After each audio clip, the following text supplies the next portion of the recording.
magsadyata. Ready na ba ang tanan? Buong Dolho Fatima. Excited Sa na? ulugon ta ang tartanilya. Tartanilya.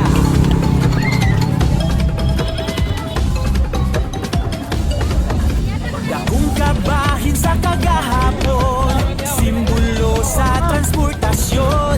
Ang garbo sa Dolho Fatima, maukini ang tartanilya. Ang karitela nga maoy hari, katambayayon sa panginabuhi. Dili kultura nga bulawanon, iba si garbo ang selebrasyon.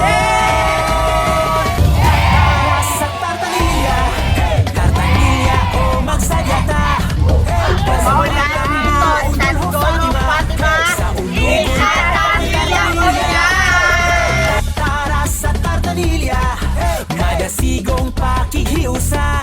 Tartanilya, magsadya kita o magsayaw kita. Sa ulugon ta ang tartanilya. Hey, hey!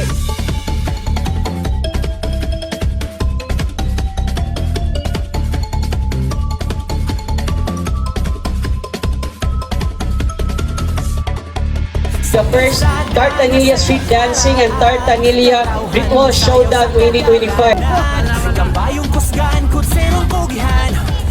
Maayong Pasko, ikan sa Barangay Dolho Fatima. Yay! Thank you very much, Kap Nomi Abelia, Kabatiga. Kini kultura nga bulawanon, iba si garbo ang selebrasyon. Sa tartanilya, tartanilya o magsadyata. Uban sa malambuong Dolho Fatima, sa ulugon ta ang tartanilya. Tatara sa tartanilya, madasigong pakikiusa. Tartanilya, magsadya kita o magsayaw kita. Sa ulugon ta ang tartanilya. Labado si San Vicente Ferrer, taluyan mo kami. Alabado si San Vicente Ferrer, iampo mo kami. Ipasigar mo og pasalamatan, kay ikaw man ang larawan. Ang simbolo og inspirasyon, malambuong Dolho